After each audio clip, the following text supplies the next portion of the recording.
Después de ver tanta serie televisiva y en general las noticias y todo, donde abunda tanto la crueldad, la destrucción, el abuso, el matonaje, la impiedad, en fin, donde se muestra tanto dolor y sufrimiento que se infringen los seres humanos entre sí. Por un lado me produce hastío, me produce como cansancio ver tanto esto. Sin embargo, por otro lado, veo que esto siempre ha sido así. Tú miras la historia y te das cuenta que desde los albores de la humanidad se ha vivido en guerra, se ha vivido en el dolor, en el sufrimiento. Mira, acá lo que yo veo es la guerra, el sufrimiento, el dolor como una constante permanente en la historia. Sin embargo, por otro lado, también podemos ver que el dolor ha gatillado el impulso, el desarrollo de la humanidad. La medicina nace justamente ante el sufrimiento, para sanar el sufrimiento, para sanar las enfermedades. La misma tecnología se ha desarrollado muy fuertemente, ha acelerado su desarrollo durante episodios de guerra, Primera y Segunda Guerra Mundial, y para qué decir las guerras que han seguido después.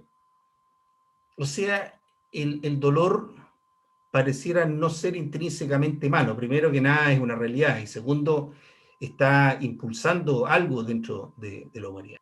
Basta que tú acerques la mano a la llama de la vela y finalmente te hace retirarla porque de lo contrario te puede provocar un daño grande en todas las dermis de tu extremidad, ¿no es cierto? Es necesario tanto dolor, tanto sufrimiento. El dolor está presente en la vida de todos los seres vivientes, no tan solo en la de los seres humanos. En toda biología, digamos, hay la capacidad de sentir dolor.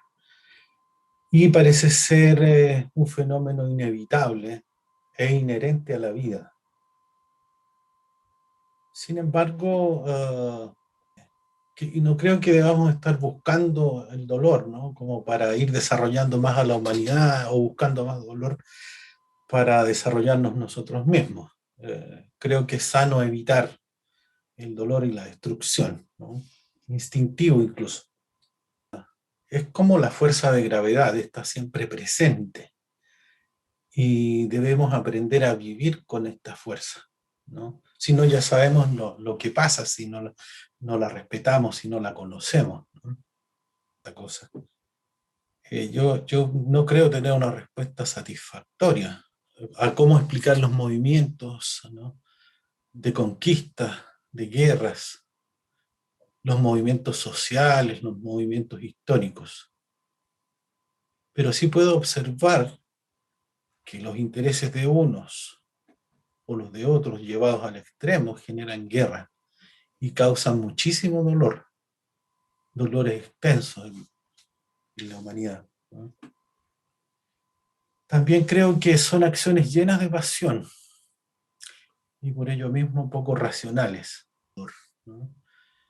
Nosotros como seres humanos, como seres vivientes, experimentamos el dolor en forma individual y ese es el ámbito en que podemos actuar y hacer mucho, en el ámbito cercano, en el sí mismo, ¿no? Y en lo que nos rodea. Hay una frase que dice que el dolor es inevitable y el sufrimiento es opcional. Digamos que el sufrimiento es una actitud frente al dolor. Es elegir sufriendo, seguir sufriendo, digo, por algún dolor y quedarse pegado en ello, quedarse encadenado, ¿no? Al dolor. Por supuesto, esto se entiende con la mente fría, ¿no? Y tranquilo, como estamos acá. pero a veces es muy difícil ver la diferencia entre el dolor y el sufrimiento. Se mezclan, ¿no? Podemos decir que hay muchas formas de dolor. El dolor físico, ¿no? La enfermedad, las pérdidas de partes del cuerpo, cuando alguien pierde por su mismo trabajo, por ejemplo, una mano, etcétera, una pierna, ¿no? Es un dolor. La conciencia de la propia muerte, de los seres queridos también es dolor, sufrimiento y dolor. También hay ciertos dolores que tienen que ver con los que no están cerca, digamos, cuando miramos in extenso a la humanidad, ¿no? Nos provoca alguna angustia, nos provoca alguna quizá empatía, nos preocupa, por lo menos nos hace preguntarnos, bueno, por qué este dolor, ¿ah? En los seres vivientes, en la humanidad? Las dificultades propias para vivir, ¿no? Que tienen que ver con las circunstancias materiales, ¿no? Y también debemos ser conscientes o darnos cuenta que nosotros podemos generar dolor sobre los demás también, en forma consciente o sin saber, sin darnos cuenta, en forma inconsciente. Al día de hoy también tenemos un dolor generalizado, ¿no? Que es esta circunstancia de la pandemia, que podemos decir que muestra una incertidumbre sobre el futuro, el no poder ver a los seres queridos, incluso la limitación que sufren algunas personas, no sé si decir algunas o la mayoría, no sé, el porcentaje de gente que necesita salir a hacer labores remuneradas para poder sustentarse. Todo eso es sufrimiento y dolor. No es que no haya habido incertidumbre, yo creo que la incertidumbre es una constante de la vida. Nadie puede tener atada la rueda de la vida para definir qué es lo que va a venir mañana.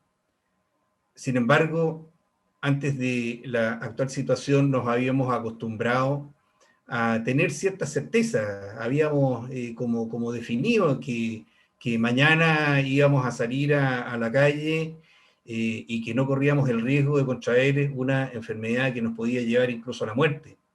Teníamos cierta certeza. Teníamos la certeza de, por ejemplo, si teníamos o no teníamos un trabajo, qué es lo que teníamos que hacer.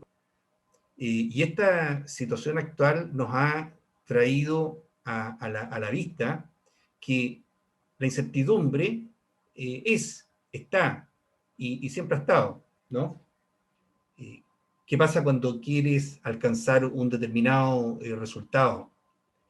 Cuando necesitas alcanzar ese resultado, producto de una situación de vida concreta, ¿no? Una situación de obtener recursos para la propia supervivencia y no sabes si lo vas a obtener. Cómo la angustia, ¿no es cierto?, se apodera toma el control de ti mismo, tanto de las emociones como de la mente, que en ese momento la necesitas justamente para despejar la incertidumbre, para enfocarte en aquello que debes solucionar, en aquella respuesta que necesitas encontrar para poder dar vida a una solución. Esa es una angustia que te resta energías, que te saca del el quehacer propio de la situación, te lleva a ese plano de esas emociones negativas que te nublan, ¿no es cierto? Finalmente, ¿qué es lo que hace salir de esto? Yo creo que en el fondo siempre uno tiene como una cierta certeza de las reservas interiores. Entonces, en vez de preocuparte y de angustiarte, te focalizas en la solución. Con esa certeza, en el aquí y en el ahora, puedes eh, enfocar tus energías justamente en ese punto. Una de las cosas que me ha dado mejores resultados para esto es la meditación. En la meditación es factible entrar en ese estado de una mente serena, de una mente de mayor conciencia, que permite incluso encontrar soluciones que están más allá del propio conocimiento de ese momento, encontrar soluciones en el plano de lo desconocido. Recomiendo la práctica de la meditación, ¿no? En la página web de CAF van a encontrar sendos cursos de meditación dados por algunos de nuestros compañeros. Que en el fondo siempre han vivido en incertidumbre, ¿no? Y ahora los que antes a lo mejor vivíamos con más certidumbre, con más certeza, no nos preocupábamos, pues, ¿no? Entonces, el hecho de que ahora todos, o muchos, gran parte de la humanidad viva en una incertidumbre de salud, digamos, ¿no? Hace que muchos otros hayamos ido tomando conciencia de la fragilidad, ¿no? Que tenemos como seres vivientes. Hay gente que siempre ha vivido de esa manera, ¿no? Al día, no tan tranquilo me refiero, ¿no? Entonces tenemos una fragilidad como seres humanos, pero también debemos aceptar que antes de esta pandemia nosotros vivíamos con la ilusión de que sabíamos lo que iba a pasar, de que teníamos todo planificado, ¿no? Y a pesar de que no siempre esos planes se cumplían. Entonces, por ejemplo, la idea de la muerte se podía soslayar, podríamos hacernos, como decimos en Chile, los lesos, no veíamos la idea de la muerte, pero ahora los noticiarios nos alertan sobre la cantidad de fallecidos todos los días por esta enfermedad. Esa enfermedad que en algún momento nos puede llegar a nosotros. La enfermedad está, como digo, ahí latente. Eso antes lo podíamos eludir, ¿no? Ahora es más difícil, ¿no? Estamos como frente a frente reconociendo que no manejamos todas las variables de la vida y el mundo, ¿no? Creo que hay muchas explicaciones que los seres humanos nos damos frente al dolor, como por ejemplo que se trata del karma, que es un castigo de Dios, ¿no?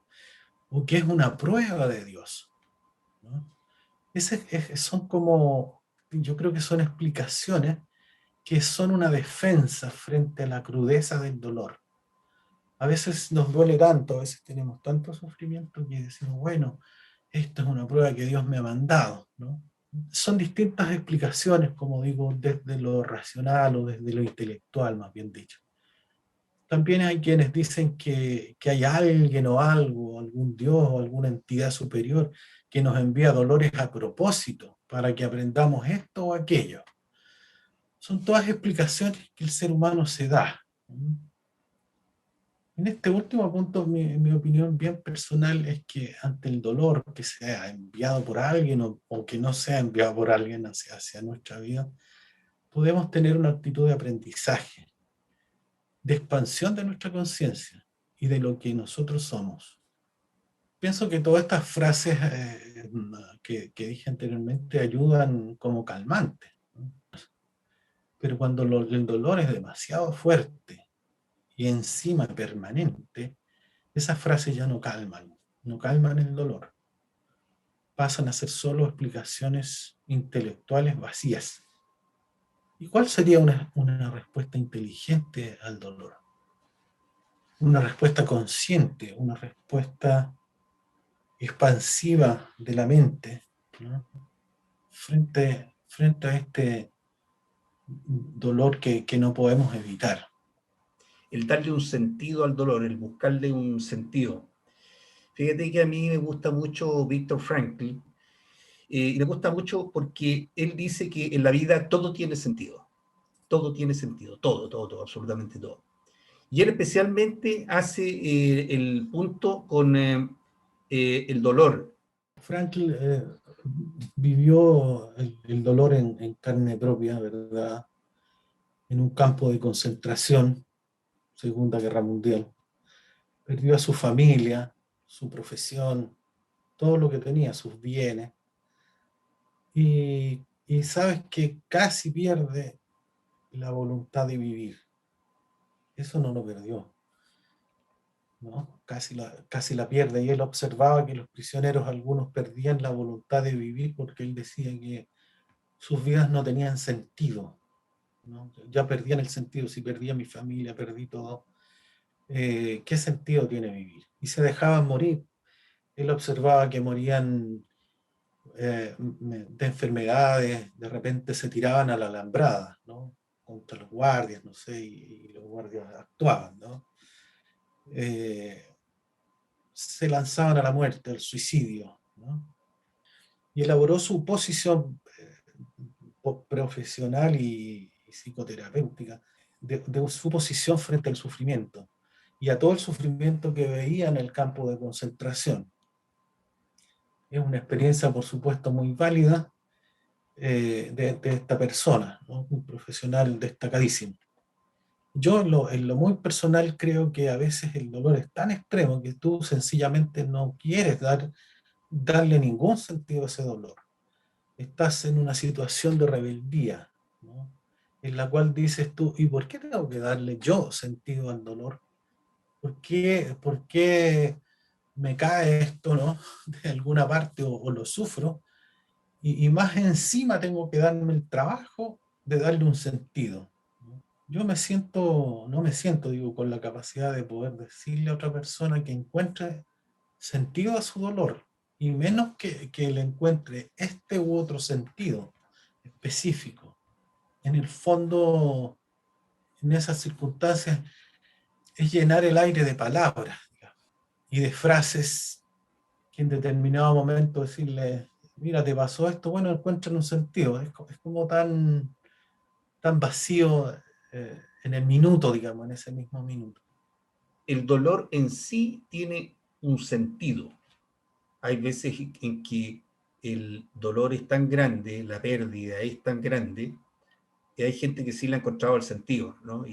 Para eso han sembrado el camino hacia la solución de eso. Cuando una sola persona logra algo, en la práctica lo logra para la humanidad, creo yo, porque ahí marcó el sendero.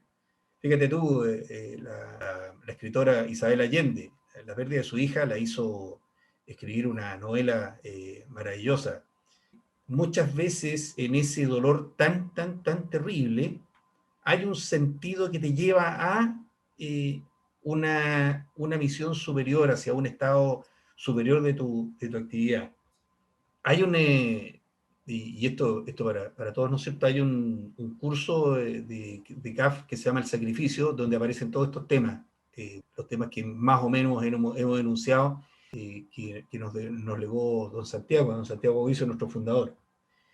El primero que veo yo es el de la lucha por la vida, ¿no? Te ganarás el pan con el sudor de tu frente, habría dicho el Señor. Pero fíjate que yo creo que igual el trabajo como que le da un sentido diario a tu vida, ¿no? Un sentido diario, porque tengo que levantarme, tengo que ir a hacer algo, y ese hacer algo ya es un sentido. Es decir, cada cosa, por minúscula que sea, tiene su sentido. ¿Cuál es el sentido de subirse al metro? Bueno, es llegar al lugar donde tengo que llegar. Ese es un sentido. Acotado, limitado, pedestre, todo lo que tú quieras, pero es un sentido, ¿no? Ahora, bueno, ¿dónde surge entonces el dolor en esto de la lucha por la vida? En que muchas veces cuando entramos a actuar en nuestra vida cotidiana, también está el juego de los intereses contrapuestos. ¿Cuántas veces tomas decisiones que afectan los intereses de otras personas, ¿no? Y en este juego es donde puedes llegar a, sin saberlo y a veces sabiéndolo, ¿no es cierto? Para poder imponer tu posición, imponer tu solución, puedes cometer abusos, puedes cometer, no sé, situaciones de sumisión, cosas que son así, de ese tipo. Y por otro lado, sometimiento, subjugación. Ahora, por otro lado, ¿cuántas veces nosotros nos hemos visto los perjudicados por las acciones de otros en este plano, en el plano que llamamos el laboral, el de la actividad diaria? En algún momento creo que es necesario abandonar este condicionamiento del instinto de intentar prevalecer sobre los otros. Si bien es cierto que el instinto de prevalecer es muy fuerte, también el instinto de asociación es el que ha permitido que el ser humano sobreviva. Actuar juntos, en tribu, le permitió no solamente defenderse, sino que además encontrar soluciones en conjunto. El ser capaz de salir de esta visión individualista y personalista prevaleciente, ¿no es cierto?, a ir a esta otra, es lo que nos puede permitir trascender este dolor que nos provoca la lucha por la vida. Es cuando trabajamos por el ganemos todos, por el bien común. Se dice mucho y se puede comprobar que el bien común muchas veces es mejor que la suma de los bienes individuales. Y no por ser bonitos y por decir algo bueno, sino que efectivamente salgo más beneficiado cuando lucho por el bien común que cuando lucho solamente por el mío, porque luchando por el mío voy a tener siempre otros que están haciendo lo mismo. Luchando por el bien común aunamos fuerza. Segundo punto, los cambios continuos. Los cambios continuos dice que el universo, así tal cual como lo percibimos, se expresa en cambios continuos. Y por supuesto que esto nos provoca inseguridad. El cambio continuo nos provoca inseguridad, nos trae incertidumbre. Sin embargo, dentro del mismo cambio está la generación de nuevas oportunidades. Entonces, o me quedo en el dolor, en la incomodidad, en la angustia que significa el cambio de salir de lo conocido para ir hacia esto otro que es lo desconocido, o me enfoco en descubrir esas nuevas posibilidades del cambio. Tercero, el pasado. ¿Por qué me provoca dolor el pasado? Por un sentido de posesión. El pasado es mi pasado, es lo que yo soy. Yo me identifico con mi pasado, con lo que he llegado a ser, con mis logros, en fin. O sea, yo soy importante por eso, ¿no? Es necesario desapegarse del pasado para poder trascender esta determinación, estos hábitos que hemos adquirido, en fin, para poder ir hacia otros espacios de mayor conciencia. Los lazos de sangre, y de hecho hay una pregunta al respecto, nos causan mucho dolor. Hay un sentido de posesión de nuestra familia, mi hija, mi madre, mi padre, ¿no? Y cuando no se cumplen las expectativas en ese plano, se provoca dolor. Las pérdidas, los alejamientos, las disputas, te provocan dolor. Hay un sentido de identidad también con el núcleo familiar. Creo que a través del dolor individual que se vive aquí, ¿no? En el sí mismo, en tu mente, en tu emoción, se puede descubrir la similitud con otros seres humanos que también sufren. Entonces se logra conectar a través del dolor con otros, se logra descubrir que somos similares, ¿no? Aún con mis enemigos, aún con la gente que piense distinto, me uno con ellos a través del dolor, ¿no? A través de esta fragilidad de la vida. Descubro lo que se llama el amor por la humanidad, ¿no? Descubro lo que se llama, en CAF llamamos la mística espiritual, ¿no? Que es la conexión, el darse cuenta, el hacer conciencia de que somos parte de un gran cuerpo universal, ¿no? Y el dolor ayuda a conectarse muy vivencialmente con eso.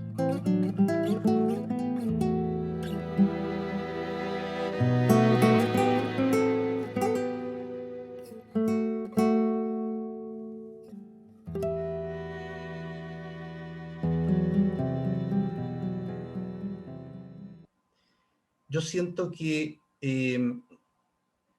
por cualquiera que sea el motivo de ese alejamiento, puede ser por una situación de vida cotidiana, se tuvo que ir a trabajar a, no sé, a tal parte. Pero yo creo que el que más produce dolor es cuando se alejan por diferencia contigo, por cualquiera que sean esas diferencias. Hacer gala de paciencia, sabiendo que en algún momento la noción de ser hija tuya la va a traer de vuelta. Creo que no hay otra forma, porque intentar forzar, incluso intentar el acercamiento, muchas veces es contraproducente. Eso es lo que podría entender.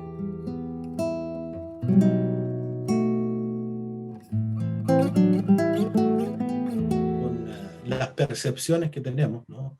Con las capacidades que tenemos como seres humanos, no estamos en las condiciones, por lo menos yo y varios que conozco, de saber si reencarnamos o no reencarnamos, ¿no?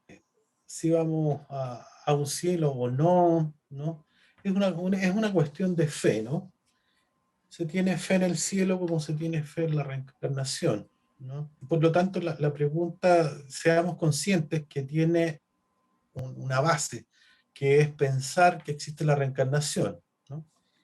Lo que sí puedo asegurar es que como ser humano consciente tengo la opción de saber qué hacer con ese dolor. Tengo la opción de cómo enfrentar conscientemente ese dolor. Tengo la opción de contarme cuentos de por qué sucedió, por qué no sucedió. O también tengo la opción de dejarme trascender, ¿no? Hasta el fondo de los huesos, ¿no? Por ese dolor, ¿no? Y dejar de darme explicaciones y aceptar lo inevitable, lo que no pude evitar, lo que ocurrió. En este mismo momento, como ser individual, puedo responder y puedo hacer algo positivo con eso, como Víctor Frankl, por ejemplo.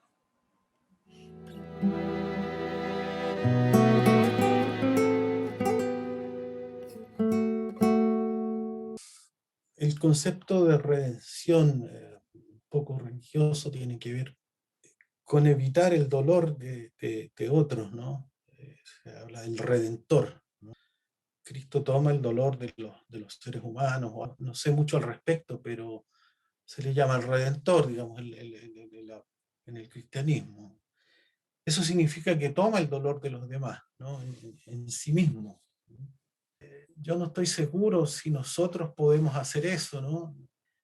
También otros, por ejemplo, eligen pensar que el dolor que viven o que han vivido como sacrificio, como ofrenda, esa es la palabra, ¿no? Y también otros pueden pensar, buscar la santificación de sí mismos al sufrir el dolor, ¿no? Al aceptar el dolor y sobrellevarlo, ¿no?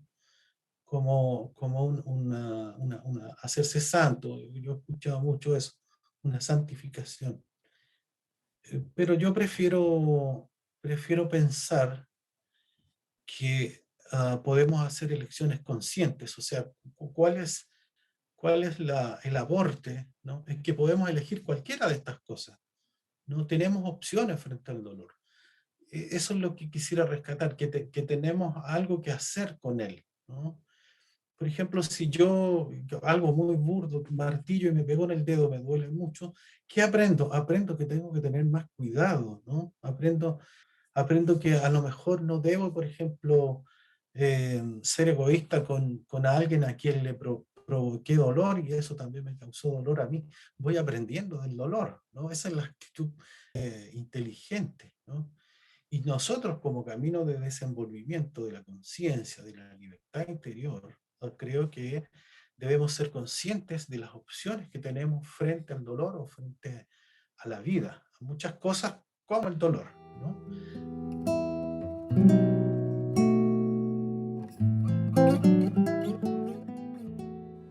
Sí, claro, yo valido muchísimo lo que tú dices. En momentos difíciles, una palmada en el hombro, en silencio, un abrazo, una mirada profunda que dice te comprendo o te acompaño, se vive como una pequeña gota de amor que te va llegando, ¿no? Una gota de amor sincera que te llega, sabiendo que el otro no puede hacer nada por sacarte el dolor de encima, te acompaña, ¿no? Y en ese sentido, la palabra creo que es contención, ¿no? Yo tengo la Sí, alegría de haber acompañado a dos familiares, una abuela y un tío allí cuando se murieron y verlos casi sonreír y irse, ¿no? Casi sonriendo, acompañándolos en ese momento, quizás de terror, no tengo idea, o de tranquilidad, pero esa contención que uno puede hacer yo creo que es tremenda paz, por otro ser humano, digamos.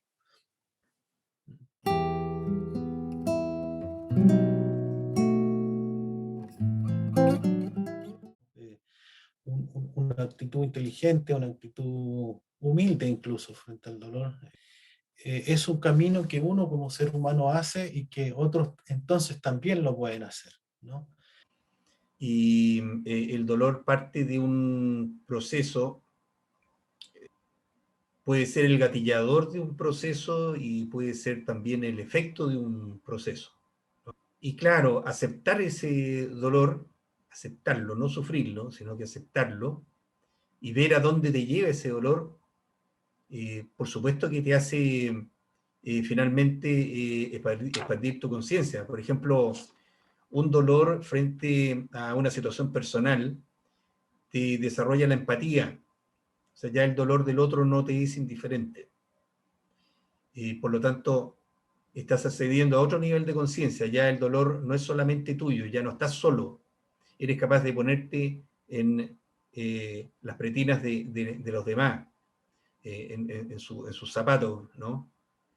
Y eso ya es dejar de pensar exclusivamente en sí mismo, es decir, ir más allá de ti mismo.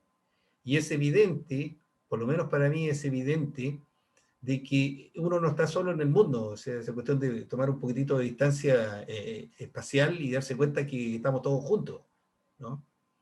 En la medida que se desarrolla esa noción de ser, esa noción de participar, de ser en participación, el dolor, claro, te termina llevando a un nivel de conciencia superior. Nosotros, en general, en forma natural, no tenemos como esa conciencia de formar parte, como por ejemplo la cultura de los pueblos nativos, específicamente una que conozco mucho, que es la de los mapuches. Pero, por lo tanto, debemos hacer ese esfuerzo nosotros para poder llegar a esa noción de ser parte de un todo, ¿no?